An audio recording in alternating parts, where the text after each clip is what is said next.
నగదు తక్కువ బంగారం ఎక్కువ. BNR gold and diamonds, Vijayawada, Bengaluru, Vizag. Hi hello, welcome to Suman TV. నేను మీ రోషన్. నందూస్ వాల్ట్. కానీ ప్రతి ఒక్కరు కూడా నందూస్ నందు నందు నందు అని నన్నే అంటున్నారేంటి? మధుకర్ కదా మొత్తం చేసింది, నాదేముందని కూడా ఫస్ట్ పార్ట్ 1లో కూడా చెప్పారు పాపం క్లియర్గా. అమ్మ తప్పేం లేదు, మిమ్మల్ని ఎవరు తప్పుపట్టట్లేదు, మీ హస్బెండ్నే అనండి అని చెప్పేసి కూడా అక్కడ ఉన్న విక్టిమ్స్ అంటున్నారు. At the same time Jaipal Reddy అని ఒక వ్యక్తి కూడా మాట్లాడారు. అక్కడ ఎప్పుడో వెల్ సెటిల్డ్, ఆయనకు కూడా కంపెనీస్ ఉన్నాయి. ఆయన కూడా క్లియర్గా మీ బ్యాంక్ స్టేట్మెంట్స్ అన్నీ కూడా చెక్ చేశారు. చెక్ చేసిన తర్వాత మీతో కూడా మాట్లాడారు. కానీ మీరు మాత్రం ఎందుకు మధుకర్తో ఫోన్లో మాట్లాడించడం చెయ్యటం లేదు అనేది కూడా అందరు డౌట్. అంటే అతను మాట్లాడితే మొత్తం బయటకు వచ్చేస్తుందా, లేకపోతే వెనక నుంచి మీరు డైరెక్షన్ చేస్తున్నారా? ఏదో ఒక క్లారిటీ ఇవ్వండి విక్టిమ్స్కి. బట్ మీరైతే విక్టిమ్స్కి ఏం క్లారిటీ ఇవ్వట్లేదు. మేము ఇది చేస్తామని కూడా చెప్పట్లేదు. మా కంపెనీల నుంచి మేము CEOs ఇచ్చామని చెప్తున్నారు. కొన్ని ఫేక్ కంపెనీలను మీ స్టూడెంట్స్ కూడా చెప్తున్నారు, లేకపోతే ఫ్యామిలీస్ కూడా చెప్తున్నారు. అక్కడ ఉన్న లా ప్రకారం మీకు కూడా శిక్ష పడుతుందని కూడా చెప్తున్నారు అడ్వకేట్స్. బట్ ప్రజెంట్ నాతో పాటు ఉన్నారు ఇదే విషయం మీద మాట్లాడటానికి అడ్వకేట్ నాగేశ్వరరావు పూజారి గారు. ఆయన యూకేలో కూడా ప్రాక్టీస్ చేస్తారు కాబట్టి ఈ కేసులో ఆయనకి బిఫోర్ వచ్చాయా, ఇన్ కేసు వస్తే నెక్స్ట్ యాక్షన్ ఎలా ఉండబోతుందో ఆయన బట్ల తెలుసుకుందాం. నమస్కారం అండి. నమస్తే అండి. సో చూస్తున్నాం నందూస్ వాల్ట్ అంటే స్కామ్లు ఎక్కువైపోతున్నాయి ఓవరాల్గా చూడాలంటే. ఇప్పుడు ఏంటంటే యూకేలో కంపెనీస్ పెట్టి ఇండియాలో ఉన్న వాళ్ళ దగ్గర నుంచి కూడా డబ్బులు కలెక్ట్ చేస్తే ఇది కూడా పెద్ద క్రైమే కదా? డెఫినెట్లీ క్రైమే, ఎక్కడైనా క్రైమే అది. మరి యూకేలో ఉండి ఇండియా నుంచి కనుక డబ్బులు వెళ్తే నువ్వు ప్రపంచంలో ఎక్కడున్నా క్రైమే అది. ఓకే, అది సైబర్ క్రైమ్స్ కిందకి వచ్చేస్తుంది. Cyber crimes related to other crimes కింద కూడా వచ్చేస్తుంది, చీటింగ్ కింద కూడా వచ్చేస్తుంది. ఓకే. సో ఓవరాల్గా ఏంటంటే ఇప్పుడు ఉన్న స్టూడెంట్స్ కానీ లేకపోతే ఎవరైతే వీసా బయింగ్ అది కూడా క్రైమ్. సో కూడా క్రైమే, యూకేలో క్రైమ్ అది. వీసా కొనుక్కోవడం అనేది యూకేలో క్రైమ్. ఓకే. ఇక్కడ ప్రధానంగా ఏమవుతుందంటే ఏంటంటే మనకు అక్కడ మన స్టూడెంట్స్ ఎక్కువైపోయారు బాగా ఫస్ట్. ఎందుకు అంటే ఏంటంటే యూకేకి వీసా అనేది 99% వీసా ఇచ్చేస్తారు. Okay. Irrespective of your me capability ఉందా లేదా అనడం కంటే ఈ బ్యాంక్ స్టేట్మెంటు, ఫీజులు కట్టారా లేదా అనేది మీదనే మనకు యూకే వీసా అనేది డిసైడ్ చేయబడుతుంది. ఓకే. సో యూకే వీసా అనేది గన్ షాట్గా వస్తుంది కాబట్టి చాలామంది స్టూడెంట్స్ ఏం చేస్తారంటే ఇర్రెస్పెక్టివ్ ఆఫ్ దేర్ క్యాపబిలిటీస్, అంటే వాళ్ళకి స్కిల్డ్ ఉందా, స్కిల్ లేదా, నిజంగా కోర్స్ అవసరమా కాదా అనేది తెలియకుండా ఏం చేస్తారంటే ఏంటంటే ఈ వెళ్ళడం అనేది చాలా ఈజీ కాబట్టి అందరూ యూకేకి వేసుకుంటారు ఫస్ట్. అది ఒక అడ్వాంటేజ్. యూఎస్ కన్నా ఎక్కువ ఎక్కువ వేసుకుంటారు. ఎందుకంటే ఇక్కడ ఇంటర్వ్యూ ఏమి ఉండదు, నువ్వు తీసుకెళ్ళి దాంట్లో నువ్వు మన విఎఫ్ఎస్లో డాక్యుమెంట్స్ ఇచ్చేస్తే మళ్ళీ అది బ్యాక్ వచ్చేస్తుంది పోస్ట్లో, అంతే. ఓకే. సో ఇంటర్వ్యూ అట్లాంటి ఏముండవు కాబట్టి ఇక్కడ ఒక ఛాన్స్ ఉంది. రెండోది యూకేలో స్టడీ అయిపోయిన తర్వాత మనకు 2 years పోస్ట్ వర్క్ పర్మిట్ ఇస్తారు, అంటే PSW ఉంటుంది దాన్ని. ఓకే. ఓకే, అంటే మనకు వర్క్ పర్మిట్ ఇస్తారు 2 సంవత్సరాలు నువ్వు అనేది. ఇక్కడ ప్రధానంగా యూకేలో ఉన్న స్టూడెంట్స్ ఎదుర్కొనే సమస్య ఏంటి అంటే వాళ్ళు ఇండియాలో ఒక కోర్సు చేసి ఉంటారు. ఓకే, వాళ్ళకు వీసా కోసమనో ఫీజు తక్కువనో వాళ్ళు నిజంగా అక్కడ ఒక కోర్సు ఎంచుకుంటారు. ఇక్కడ ఎదురయ్యే సమస్య ఏంటంటే వాళ్ళు అక్కడ ఏదైతే కోర్సు ఎంచుకుంటారో ఆ కోర్సులనే వాళ్ళు మళ్ళీ జాబ్ ఎత్తులాడుకోవాలి. ఓకే. అర్థమైందా? ఇప్పుడు ఒక వ్యక్తి MBA చేసిండు అనుకుందాం సపోజ్, ఆ MBAకి ఫైనాన్స్ చేస్తే ఆ MBA ఫైనాన్స్ సంబంధించిన అంటే జాబ్ ఎత్తులాడుకోవాలి, వేరే దాంట్లో రాదు.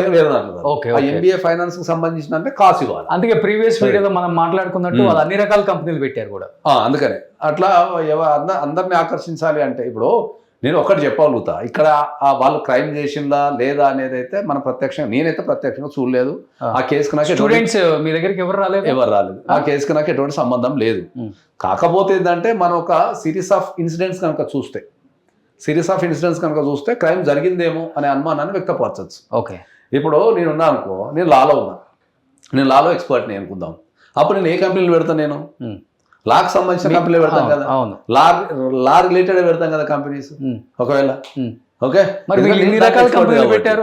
ఐటీ సైడ్ అన్నారు అసలు, అంటే ఐటీ పెట్టారు, సెక్షన్ పెట్టారు, హెల్త్ కేర్ పెట్టారు, తర్వాత కట్ చేస్తే మీకు అన్నట్టు కన్స్ట్రక్షన్ పెట్టారు, ఫుడ్ పెట్టారు. ఇవి రకరకాలు. అంటే దీంట్లో 2 అంశాలు ఉంటాయి. వాళ్ళు రకరకాల బిజినెస్లు చేసి one of the top most business man అవుదామో అనుకొని పెట్టుండొచ్చు, అదొక పాయింట్. లేదా ఈ సిరీస్ ఆఫ్ క్రైమ్లో భాగంగా ఈ ఎంప్లాయ్మెంట్ ఇస్తే దాంట్లో ఏమైనా మనీ వస్తుందేమో, నిజంగా ఎంప్లాయ్మెంట్ ఇస్తే మనీ వస్తుందనే ఉద్దేశంతో పెట్టి మధ్యలో ఎక్కడ ఇరుక్కపోయి ఉండొచ్చు. ఓకే, వాళ్ళ తర్వాత హ్యాండిల్ చేయలేక ఇరుక్కపోయి ఉండొచ్చు. ఓకే. సో ఎప్పుడైతే వీళ్ళు రిలేటెడ్ కోర్సులో జాబ్ దొరకదో, ఇప్పుడు జాబ్స్ సిచ్యువేషన్ అనేది యూకేలో చాలా వరస్ట్ ఉంది. ఎందుకంటే ఏంటంటే వాళ్ళు ఇంతకుముందు ఏంటంటే మనకు యూకేలో మనకు ఒక స్టాండర్డ్స్ ఉంటుండే అంటే 40,000 పర్ యానం కనుక 40,000 pounds పర్ యానం కనుక వాళ్ళకు శాలరీ ఇవ్వగలిగితే మనకు ఈ సిఓఎస్లు అవన్నీ అప్డేట్ అవుతుండే. ఓకే. ఇప్పుడు దాన్ని పరిధి పెంచిండు. ఓకే. తర్వాత అక్కడ కూర్చుంటే మనకు ఐఎల్ఆర్ అని ఉంటుంది, అది మన గ్రీన్ కార్డు. ఇంతకుముందు ఒక 5 years ఉంటే గ్రీన్ కార్డు ఇస్తుండే, దాన్ని ఇప్పుడు 10 years చేసాను. సో ఇమిగ్రేషన్ రూల్స్ అనేటివి అక్కడ విపరీతంగా చేంజ్ అయిపోయినాయి. ఓకే, ఆ విపరీతంగా చేంజ్ కావడంతో ఏమవుతుందంటే స్టూడెంట్స్ ఏం చేస్తున్నారు, మనకు ప్రధానంగా నేర్చుకోవాల్సింది ఏంటంటే ప్రతి ఒక్కరికి యూకేలో ఉన్న ప్రతి ఒక్క స్టూడెంట్కి లేదా యూకే వెళ్ళాలనుకున్న ప్రతి ఒక్క స్టూడెంట్స్ని క్లియర్గా చెప్పేది ఏంటంటే మీరు ఏదైతే ఒక కోర్సు చదువుకుంటారో మీరు దాంట్లో కనుక టాప్ మోస్ట్ అయి ఉంటే మీకు స్కిల్స్ ఉంటే అక్కడ మీరే కంపెనీ పెట్టుకోవచ్చు. కంపెనీ కూడా ఈజీ అని చెప్పి 200 pounds పెడితే మీరే కంపెనీ పెట్టుకోవచ్చు నీ కోర్సులో. ఇప్పుడు నువ్వు ఎంబీఏ ఫైనాన్స్ చేసినావు అనుకుందాం సపోజ్, ఆ ఎంబీఏ ఫైనాన్స్ రిలేటెడ్ కంపెనీ నువ్వు పెట్టుకోవచ్చు. ఆడ 200 poundsలో నీకు ఎంబీఏ ఫైనాన్స్ కంపెనీ వస్తుంది. దాన్ని ఒక 3 నెలలు 6 నెలలు, ఇప్పుడు నీకు పిఎస్డబ్ల్యూ పీరియడ్ ఉంటుంది, స్టడీ అయిపోయిన తర్వాత ఒక 2 సంవత్సరాలు ఉంటుంది కదా, దాంట్లో ఒక 6 నెలలు నువ్వు కంపెనీ రన్ చేసినావు అనుకో, నీ కంపెనీ మీద నువ్వే సీఈఓస్ తీసుకోవచ్చు డైరెక్ట్. ఓకే, ఎవరికి రూపాయి వేయాల్సిన అవసరం లేదు. సో కానీ మన వాళ్ళు ఏం చేస్తారు, భయపడతారు. ఎందుకు భయపడతారు అంటే ఏంటంటే మనం ఇక్కడ పాస్పోర్ట్ నింపాలన్నా, ఓ డ్రైవింగ్ లైసెన్స్ నింపాలన్నా, ఏది నింపాలన్నా అమ్మో ఏమైందో భయంతో మనం ఏజెంట్లకు ఇస్తుంటాం మనం. అవును, ఇండియాలో ప్రతిదీ. అవును. సో ఇప్పుడు వాళ్ళైతే అబ్బాయి ఇప్పుడు ఈ కంపెనీ పెట్టాలన్నా, ఈ పేపర్లను సబ్మిట్ చేయాలన్నా, నీకు ఇదంతా రిస్క్ తీసుకోకుండా ఏంది అంటే ఈ మధ్యలో ఉన్న దళాలను పట్టుకుంటారు. యూకేలో జరిగినన్ని వీసా ఫ్రాడ్స్ నాకు తెలిసి ఏ కంట్రీ జరగవు. మొత్తం మనం ఒక లిస్ట్ కనుక తీసుకుంటే యూకేలో జరిగినన్ని వీసా ఫ్రాడ్స్ అనేది ఏ కంట్రీలో జరగవు. ఓకే, అక్కడ విపరీతమైన వీసా ఫ్రాడ్స్ ఉంటాయి. ఎలా తీసుకుంటారండి ఇప్పుడు వీళ్ళు చెప్పడం అయితే అవసరాన్ని బట్టి ఇండియన్ రూపీ 20 లక్షలు 30 లక్షల దాకా ఇచ్చామని చెప్తున్నారు సార్. నేను అవసరాన్ని బట్టి మీరు కూడా ఒక కంపెనీ అక్కడ ఉంది, మీరు కూడా అక్కడ ప్రాక్టీస్ చేస్తున్నారు, మీకు అక్కడ క్లయింట్స్ అక్కడ నాకు డైవర్స్ క్లయింట్స్ కానీ చాలా మంది క్లయింట్స్ ఉన్నారు. అక్కడ అవసరాన్ని బట్టి తీసుకుంటారు. ఇప్పుడు నేను ప్రత్యక్షంగా ఒక కేసు చూసిన, సీరియస్గా చూసిన. ఒక స్టూడెంట్ ఏం చేసిండు అంటే ఏంటంటే ఇక్కడ చదివింది బీటెక్. ఓకే, అక్కడ వేరే కోర్సు వెళ్ళిపోయాడు. ఓకే, వెళ్ళిపోయిన తర్వాత ఏమైంది, అక్కడ కోర్స్ పూర్తయిన తర్వాత సేమ్ ఫీల్డ్లో జాబులు లేవు. ఓకే, ఏం చేస్తారు వీళ్ళు, ఒక డమ్మీ కంపెనీని పట్టుకొని సిఓఎస్ కొనుక్కుంటారు. ఓకే, 50 లక్షలకు ఉన్నాడు సార్ సిఓఎస్. 50 లక్షలకి 50 లక్షలకి ఇండియన్ కరెన్సీలో 50 లక్షలకి సిఓఎస్ కొనుక్కొని ఆ కంపెనీలో ఫేక్గా పనిచేస్తున్నాడు. అంటే అక్కడ జాబ్ లేదు, కంపెనీ వాడు పేపర్ల మీద జాబ్ చూపిస్తాడు. 50 లక్షలు ఇస్తే ఒక కంపెనీ పెట్టినోడు ఏం చేస్తాడు, పేపర్ మీద పే స్లిప్లు ఎలా వస్తాయి, పే స్లిప్లు ఎట్లా ఇస్తారు అంటే మనమే జీతం వేయాలి వాళ్ళకి ఇచ్చిన డబ్బులతోనే. 50,000 వాడు సిఓఎస్ ఇచ్చినందుకు తీసుకుంటాడు 50 లక్షలు. ఓకే, మళ్ళీ మనం ఏం చేయాలి, మళ్ళీ వారికి మనం ఎవ్రీ మంత్ మనం వానికి జీతం ఇస్తే వాడికి ఇచ్చి మళ్ళీ 50 లక్షలు వాడు సిఓఎస్ ఇచ్చినందుకు మళ్ళీ మనం ఎవ్రీ మంత్ మనకి జీతం ఇస్తే వాడు ట్యాక్స్ కట్ చేస్తాడు. యావరేజ్ ట్యాక్స్ 1000 pounds కట్ చేస్తాడు. కట్ చేసి మళ్ళీ జీతం వేస్తాడు. ఎందుకు ఈ కర్మ అసలుకి? మరి ఎవరు పోమన్నారు? ఇండియాలో స్కిల్స్ లేవా, ఇండియాలో ఆపర్చునిటీస్ లేవా? ఇప్పుడు ఆ దేశం పోయి నువ్వు ఒక సామాన్య కుటుంబంలో పుట్టి హౌస్ లోన్ అది మన ఎడ్యుకేషన్ లోన్ తీసుకుంటారు 2 years, 20 hours పని చేయాలి అక్కడ పర్ వీక్ లీగల్గా. వీళ్ళు ఏం చేస్తారు, అక్కడ 40 hours 80 hours ఇల్లీగల్గా పని చేస్తుంటారు. ఓకే, నువ్వు పోయింది దేనికి? చదువుకోవడానికి కదా. మరి చదువుకోవడానికి పోయి నువ్వు వేరే పని ఎందుకు చేస్తున్నావు?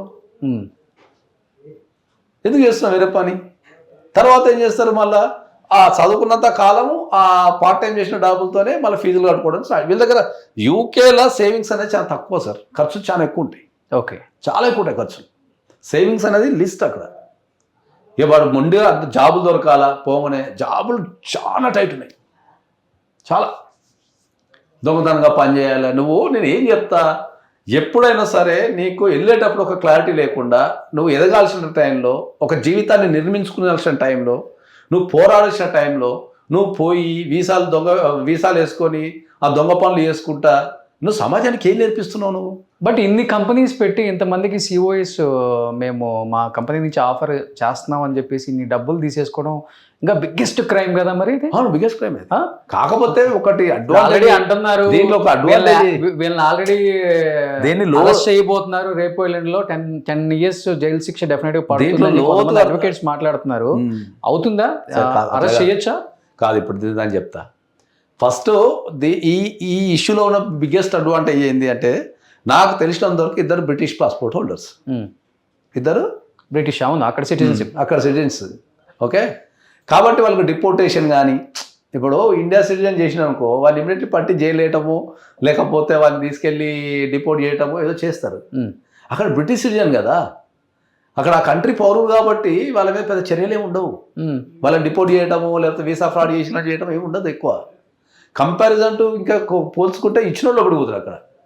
ఓకే, అక్కడ ఎవరైనా పోయి నేను వీసాకు పైసలు ఇచ్చినట్టు ఫస్ట్ వాళ్ళు డిపోర్ట్ చేస్తారు ఫస్ట్. సరే కేసు తర్వాత విషయం, మా దేశంలోకి వచ్చి మా దేశంలో నువ్వు వీసాలు కొంటున్నావు అని సంగతి చెప్తావని ఫస్ట్ వాళ్ళు డిపోర్ట్ చేసి ఇండియాకి ఇస్తారు. ఇప్పుడు కేసు ఎక్కడ కొట్లాడతాడు, ఇంకా కేసు ఎక్కడ కొట్లాడతాడు, వాళ్ళ వీసా ఎక్కడ సెక్షన్ అవుతుంది. నువ్వు పోయి పోలీసులు కంప్లైంట్ ఇచ్చినప్పుడు. బట్ దీని అడ్వాంటేజ్ తీసుకుని ఇంతమందిని బలి చేయటం కాదు. బలి చేయటం అయితే ఒకవేళ అక్కడ నిజంగా జరుగుతుంది 100% తప్పే అని చెప్తాను నేను. అంటే ఇద్దరు తప్పు కదా, ఇద్దరు లోపల వేస్తారు కదా సార్. అవసరం ఉన్నాడు అప్పుడు ఆకలి అయ్యేటోడు ఉంటాడు సార్, వానికి గైడ్ లైన్స్ ఇవ్వాల్సిన బాధ్యత మనకు ఉంటుంది. ఓకే ఓకే, ఇప్పుడు నా దగ్గర కూడా నేను ఓపెన్ చెప్తున్నా కదా, నా దగ్గర కూడా రోజుకు ఒక 2-3 వస్తారు స్టూడెంట్స్ కంపల్సరీ. ఎందుకంటే నేను ఫిక్రెంట్ వెళ్తుంటా, ఇక్కడ ఉన్నా కూడా కాల్ చేస్తుంటా అందరు. కాల్ చేసి అన్న ఎవరిదైనా కంపెనీలో, ఎందుకంటే నేను 2000లో పోయినా యూకేకి. అప్పుడు 3 years పని చేసిన యూకేలో నేను. అప్పటి నుంచి నాకు పరిచయం లేదు. 2000 అంటే నేను 26 years అయింది. 26 years నుంచి యూకేలో మీరు ప్రాక్టీస్ చేస్తున్నారు? 26 years ప్రాక్టీస్ కాదు. నేను ఫస్ట్ పోయింది యూకేలో 2000లో పోయినా. నేను పోయిన కాలం నుంచి అక్కడ పరిచయాలు ఉన్నాయి నాకు. 26 years నుంచి నాకు యూకేలో పరిచయాలు ఉన్నాయి కాబట్టి నాకు యూకే అనేది చాలా ఫెమిలియర్. దాని ఇమిగ్రేషన్ రూల్స్ కానీ ఇవన్నీ చాలా ఫెమిలియర్ కాబట్టి నాకు ఇప్పటికి చాలామంది కాల్ చేస్తుంటారు, అన్న పిహెచ్డబ్ల్యూ అయిపోయింది, నాకు దొరకటం లేదు, నాకు జాబ్ రావటం లేదని చెప్పినప్పుడు నేను ప్రతి ఒక్కరికి ఏం చెప్తా, పైసలు ఇవ్వకు, పైసలు ఇచ్చే పని పెట్టుకోకు. నువ్వు ఎవరికన్నా పైసలు ఇచ్చి జాబ్ చేస్తున్నావు అంటే దాని అర్థము నువ్వు ఇన్కాపబిలిటీ. నీ దగ్గర నిజంగా స్కిల్స్ ఉంటే, నీ దగ్గర నిజంగా జాబ్ చేసిన సత్తా ఉంటే నువ్వు ఒకరికి పైసలు ఇచ్చి ఎందుకు చేస్తావు? అది ఫస్ట్ పాయింట్. రెండోది, నువ్వే కంపెనీ పెట్టుకో, ధైర్యం చేయరు, కంపెనీ పెట్టుకో. వానికి 50 లక్షలు ఒక వ్యక్తికి నువ్వు 50 లక్షలు ఇచ్చే బదులు 50 లక్షలు ఇచ్చి నువ్వే కంపెనీ పెట్టుకొని నీ కంపెనీ మీద నువ్వే వీసా తెచ్చుకోవచ్చు. దాన్ని సెల్ఫ్ స్పాన్సర్షిప్ అంటారు. ఓకే, ఆ వీసా ఉందనే విషయం కూడా చాలా మంది తెలియదు, రిస్క్ చేయరు. ఏంది మనకి ఈజీగా ఎదుటోడు పని చేయాలా, వారి మీద బ్లేమ్ చేయాలా. కానీ ఇప్పుడు ఈ జంట ఏదైతే ఉన్నారో మధుకర్ నందు ఒకళ్ళ మీద ఒకళ్ళు చెప్పుకుంటున్నారు ఇప్పుడు. బట్ అసలు వ్యక్తి అయితే మధుకర్ ఇంతవరకు ఎవరితో మాట్లాడలేదు. నందు ఆల్రెడీ నాతో ఫోన్లో మాట్లాడింది కాబట్టి ఆ కన్వర్సేషన్ అందరు విన్నారు. అంటే నాకు సంబంధమే లేదు, నేను డైరెక్టరే కాదు, ఏ కంపెనీలో కాదు అని చెప్పేశారు. మనం కొన్ని కంపెనీస్ ఇంతకుముందు ప్రీవియస్ వీడియోలో చూస్తే కూడా ఆమె డైరెక్టర్గా ఉంది, మళ్ళీ తొలగించారు, మళ్ళీ డైరెక్టర్గా ఉంది, ఆమె కూడా ఉందని తెలుస్తుంది. అదే డైరెక్ట్ గానే తెలుస్తుంది. అయితే దీంట్లో మనం స్పష్టంగా చెప్పదలుచుకుంది ఏంటంటే, ఇద్దరు భార్యాభర్తలు డైరెక్ట్ ఉన్నా ఇండైరెక్ట్ ఉన్నా ఎవరన్నా ఒక విషయం చేశారు అంటే దానికి కనెక్షన్ ఉన్నట్టే. డెఫినెట్గా మోరల్ గా, టెక్నికల్ గా నువ్వు పేపర్ చూపించేసి నేను కంపెనీలో హోల్డర్ కాదు, అది కాదు, ఇది కాదు, వర్కౌట్ కాదు. అవును, బట్ ఈ ఇష్యూ జరిగే క్రమంలో నాగేశ్వరరావు పూజారి గారికి వాళ్ళు కాల్ చేశారు, సపోర్ట్ చేయమన్నారు. డెఫినెట్గా వేరే అడ్వకేట్ని ఇక్కడ వాళ్ళు పెట్టుకునే ముందే మీతో మాట్లాడారు, మీతో కేసు గురించి మొత్తం మీతో డిస్కషన్ చేశారన్న మాట నిజమా? లేదు, నాకు వాళ్ళు ఎవరు కాల్ చేయలేదు, కానీ కొంతమంది విక్టిమ్స్ అయితే నాకు కాల్ చేసిన మాట అయితే వాస్తవం. కానీ నాకు వాళ్ళు ఎవరేం కాల్ చేయలే. కొంతమంది విక్టిమ్స్ అయితే అన్న ఇట్లా జరిగింది అది ఇది అని అయితే కాల్ చేసిన మాట వాస్తవం. ఇంకా రెగ్యులర్ తిరుగుతుంటా కాబట్టి కాల్ చేసిన మాట వాస్తవమే. కానీ నాకు వీళ్ళు ఎవరేం కాల్ చేయలేదు. వీళ్ళ తరపున మనకి ఎటువంటిది ఏం లేదు. ఏమి ఇచ్చారు మీరు స్టూడెంట్స్కి భరోసా? ఏది అంటే ఈ కేసు గురించి కానీ స్టూడెంట్స్కి భరోసా అంటే ఏంటంటే, నేను వాళ్ళకి చాలా స్పష్టంగా ఇంతకుముందు చాలా సందర్భంలో చెప్పడం జరిగింది. ఎక్కడైనా ఇండియాలో అయినా సరే, యూకేలో అయినా సరే, అమెరికాలో అయినా సరే డబ్బులు ఇచ్చి జాబ్ కొనుక్కోవద్దనే విషయాన్ని చాలా స్పష్టంగా చెప్తున్నాను అందరికీ. నువ్వు డబ్బులు ఇచ్చి ఎప్పుడైతే జాబ్ కొనుక్కుంటావో, డబ్బులు ఇచ్చి ఎప్పుడైతే వీసా కొనుక్కుంటావో అక్కడ నువ్వు ఫెయిల్ అయిపోయినావు. ఆ థాట్ నేను ఫెయిల్ చేసేస్తుంది. మళ్ళీ నువ్వు దాన్ని ఎంకరేజ్ చేసి వాళ్ళకి ఇచ్చి, ఇప్పుడు నువ్వు ఒక ఫారిన్ కంట్రీకి పోయింది ఏంది, నువ్వు స్కిల్స్ ఇండియాలో ఫెసిలిటీస్ లేవు, ఆడ పోయి బాగా చదివేస్తా, స్కిల్స్ రూపొందించుకుంటా, టాప్ మోస్ట్ అయితేనే కదా ఫారిన్ కంట్రీ పోయేది. మరి నువ్వు ఏం చేస్తున్నావు అక్కడ? వీసాలు కొనుక్కుంటా, ఎక్స్టెన్షన్ చేసుకుంటా, ఇవి కదన్నా చేసేది. అది కాబట్టి నేను ఇక్కడ నేను ఏం చెప్పిన అంటే, వాళ్ళకి ఇక్కడ ఇండియాలో ప్రూఫ్స్ ఇచ్చినట్టు, ఇండియాలో కనుక పైసలు ఇచ్చినట్టు ఉంటే ఇక్కడైతే నేను ఇక్కడ కేసులో పెట్టి నేను ఫ్రీగా వాదిస్తాను అని చెప్పిన. ఫ్రీగా వాదిస్తాను. బట్ వాళ్ళు ఇండియా వచ్చినప్పుడు యాక్షన్ తీసుకోవడానికి ఉంటుందా మళ్ళీ ఆ ప్రకారం? నేను పేపర్ రెగ్యులర్గా ఫాలో అవుతాను కాబట్టి పేపర్లో చెప్పిన ప్రకారం ఏంటంటే వాళ్ళకి ఎల్ఓసి రిలీజ్ అయిందని అయితే నేను చూసిన. అది నిజమేంతో నాకైతే తెలియదు. ఎల్ఓసి అంటే ఏంటంటే, వాళ్ళు ఇండియాలో ఏ రూపంలో వచ్చినా కూడా వాళ్ళని పట్టుకుని అరెస్ట్ చేయొచ్చు. ఎల్ఓసి అంటే లుక్అవుట్ సర్క్యులర్. అది ఆల్రెడీ జారీ అదే చేసేసారు. జారీ చేశారు. lookout, ఇబ్రహీంపట్నం, అవును. విజయవాడ ఇబ్రహీంపట్నం పోలీస్ స్టేషన్ నుంచి అనేది అయితే విన్నా నేను. ఒకవేళ కనుక వాళ్ళ పాస్పోర్ట్ల మీద కనుక జారీ చేసి ఉంటే వాళ్ళు డెఫినెట్లీ ఇండియాకి ఏ రూపంలో వచ్చినా, బై ఎయిర్ వచ్చినా, బై రోడ్ వచ్చినా, బై షిప్ వచ్చినా కూడా వాళ్ళు పట్టుకొని అయితే కంపల్సరీ పోలీస్ స్టేషన్లో అప్పగిస్తారు. ఇండియాకి ఎంటర్ అయితే ఇండియాకి ఎంటర్ అయితే చేసేస్తారు. ఎనీ బార్డర్ ఎట్లా నువ్వు ఏ రకంగా వచ్చినా కూడా చేసేస్తారు. ఓకే. సో అక్కడ సిటిజన్స్ అయినా కానీ ఏ ప్రపంచంలో ఏ సిటిజన్ అయినా సరే ఇండియాకి కనుక ఎల్ఓసి రిలీజ్ చేస్తే, ఆ పాస్పోర్ట్ మీద రిలీజ్ చేస్తే వాడిని ఏ ఎయిర్పోర్ట్లో దిగినా, ఏ షిప్మెంట్లో దిగినా, బై రోడ్ వచ్చినా సరే వాడిని పట్టుకొని ఆ సంబంధిత పోలీస్ స్టేషన్ ఏదైతే ఉందో దానికి అప్పచెప్తారు. ఓకే. తర్వాత ఆ పోలీసులు అరెస్ట్ చేయాలన్నా, అరెస్ట్ చేయొద్దా, ఏముంది ప్రాసెస్ అనేది అయితే చూడాలి. అరెస్ట్ చేయడం అయితే గ్యారంటీ జరుగుతుంది. పట్టుకోవడం గ్యారెంటీ జరుగుతుంది. పట్టుకోవడం చాలా గ్యారెంటీ జరుగుతుంది. ఓకే. మన దగ్గర మన ఎయిర్పోర్ట్లు చాలా ఇప్పుడు అంతా టెక్నాలజీ పెరిగిపోయింది కాబట్టి అవును, విత్ ఇన్ ద సెకండ్స్లో పట్టేస్తున్నారు చాలా మందిని. ఓకే. సో ఎనీహౌ స్టూడెంట్స్కి అయితే జస్టిస్ జరగాలని కోరుకుందాం. బట్ లీగలా ఇల్లీగలా, వాళ్ళు కొన్నారా కొనలేదా అవన్నీ పక్కన పెడితే పాపం బలైపోయారు. 100% మీరు 300 members, more than 100 నుంచి 150 ఇప్పుడు కోట్ల మనం- స్కామ్ అంటే అంత ఈజీ అండి నిజంగా? ఏముంటుంది దాంట్లో? ఇప్పుడు 50 లక్షల నుంచి నువ్వు 100 మందిని వేసుకుంటే అయిపోయాయి. 50 చాలా మంది కోట్లు. ఇస్తున్నారు. అవును, చాలా మంది ఇస్తున్నారు. యూకేలో కాస్ కొనుక్కోవడం అనేది ఇప్పుడు 100 మంది స్టూడెంట్స్ కనుక పోతే దాంట్లో ఒక ఐదుగురికి ఒరిజినల్గా జాబ్స్ వస్తాయి సార్. ఓకే. 95 మంది 95 మంది కాస్ కొనుక్కోవడమే ఉంటుంది. నేను దీనిపైన ఛాలెంజ్ కాసి ఎంతమంది అంటే దాన్ని చూపిస్తాను. అంటే వీళ్ళు ఈ 20 అవర్స్ అట్లా కాదు, చదువు అయిపోయిన తర్వాత ప్రొఫెషనల్గా వాళ్ళ ఫీల్డ్లో జాబ్ తెచ్చుకోవడం అనేది ఒక 5% ఉంటుంది. పోయి ఎందుకు పోయిండో చేసేదానికి సంబంధం ఉండదు. ఉండదు. అదే కదా నేను చెప్పేది. ఇప్పుడు మనకు భారతదేశంలో ఎదుర్కొనే సమస్య ఏంటి అంటే ఏంటంటే ఆ వెళ్ళే దాని మీద నిజంగా చదువుకోవడానికి వెళ్ళినప్పుడు భారతదేశంలో చదువులు లేవా? నువ్వు అంత దూరం పోయి చదువుకొని మళ్ళీ ఇదంతా పనిచేసి ఈ చాలామంది యూకేలో చాలామంది తిరిగి రాలేక సఫర్ అవుతున్నారు. చాలామందికి తిరిగి రాలేక ఇన్ని రోజులు ఏమైనా మళ్ళీ ఇన్ని రోజులు ఇప్పుడు 4 సంవత్సరాల తర్వాత పుట్టిన మళ్ళీ ఇండియా తిరిగి వచ్చినాం అనుకో, మనం ఏమంటారు, ఏం పీక్నిక్ పోయినావా అంటారు. ఆ భయాన్ని కూడా వీళ్ళు కాస్ట్కు డబ్బులు ఇచ్చుకొని మళ్ళీ అవే పైసలు కట్టుకుంటూ తిరుగుతున్నారు. ఎప్పుడు వెళ్తున్నారు యూకే మీరు? నేను ఆగస్ట్లో వెళ్తాను, ఆగస్ట్ 1st వీక్లో వెళ్తాను. ఓకే. సో ఇప్పుడు 17th యూఎస్ వెళ్తున్నా. వెళ్ళి వచ్చిన తర్వాత ఆగస్ట్. మీ ఆఫీస్ ఫస్ట్ నుంచి కూడా ఒకటే అడ్రస్ అక్కడ చాలా స్ట్రిక్ట్ ఉంటాయి రూల్స్ అవి. మరి అన్ని ఇప్పుడు మనం ప్రీవియస్ వీడియో మనం ఏం చేస్తాము, every 3 months 4 months office change చేశారు కదా వాళ్ళు. మరి అవును, వాళ్ళ ఆఫీస్ చేంజ్ చేసుకున్నారు. వాళ్ళకు మనం ఎట్లా చెప్తాం అది? వాళ్ళ ఫ్రాడ్ ఇంటెన్షన్ ఉందా, లేకపోతే వాళ్ళకి ఏమన్నా రెంటల్ ఇష్యూ అది ఉంటేనే కదా. అది ఉండొచ్చు. మరి మనం ఖచ్చితంగా చెప్పలేం కాబట్టి చేంజ్ చేయాల్సిన అవసరం ఏమి ఉండదు. ఎందుకంటే ఇప్పుడు మనం ఏం చేస్తామో, మనం క్లయింట్కి సర్వీస్ ఇస్తాం, మనం ఏం వీసాలు ఇయ్యం కదా. మనం క్లయింట్కి సర్వీస్ ఇస్తాం. అక్కడన్నా లోకల్ నివసించే తెలుగు వాళ్ళు కావచ్చు, ఇండియన్స్ కావచ్చు, వాళ్ళకు లాపరంగా ఏం ఇష్యూస్ ఉన్నాయన్న దాని మీద మనకు. ఎందుకంటే వాళ్ళకు ఇప్పుడు వీళ్ళంటే బ్రిటిషర్స్, వీళ్ళకి అక్కడ సరిపోతుంది. వీసాల మీద ఉన్న వాళ్ళకు వాళ్ళ మనిషి ఏమో యూకేలో ఉంటాడు, ఆత్మ ఇండియాలో ఉంటుంది. ఎగ్జాక్ట్లీ. కాబట్టి అవి మ్యాట్రిమోనల్ ఇష్యూస్ కావచ్చు, లేకపోతే ఇమిగ్రేషన్ ఇష్యూస్ కావచ్చు, ఇంకా అదర్ ఇష్యూస్ కావచ్చు. కాబట్టి మనం ఓన్లీ క్లయింట్ సర్వీస్ ఇస్తాం తప్ప మనం వీసాలు ఏం చేయం కదా. Okay. Anyhow thank you Nageswara పూజారి గారు. అడ్వకేట్ గారు చెప్పినట్లుగానే వెళ్ళిన ప్రతి ఒక్కడు కూడా మనకున్న టాలెంట్తో, స్కిల్తో జాబ్ ఎలా సంపాదించుకోవాలో అది మాత్రం తెలుసుకోండి. సిఓఎస్ ఎలా కొనుక్కోవాలి అనే దాని మీద పెట్టే ఇంట్రెస్ట్ కొంచెం జాబ్ మీద పెట్టండి అని చెప్తున్నారు. ఇంకొకటి ఏంటంటే డెఫినెట్గా ఇక్కడ లుకౌట్ జారీ చేశారు కాబట్టి ఇండియాలో అడుగు పెడితే మాత్రం ఎనీ సెకండ్ అరెస్ట్ చేస్తారు. బట్ అక్కడ కూడా యాక్షన్ తీసుకునే అవకాశాలు కూడా ఉంటాయి అంటున్నారు. కాబట్టి వెయిట్ అండ్ సీ. అందరూ విక్టిమ్స్కి అయితే కొంచెం న్యాయం జరగాలని మనందరం కోరుకుంటున్నాం. కాబట్టి ఇంకా ఫర్దర్గా ఏం జరగబోతుందో చూద్దాం. థ్యాంక్ యూ అండి. Thank you so much. Suman టీవీలో మీ పర్సనల్ అండ్ బిజినెస్ ప్రమోషన్స్ కోసం కింది నెంబర్కి కాంటాక్ట్ చేయండి.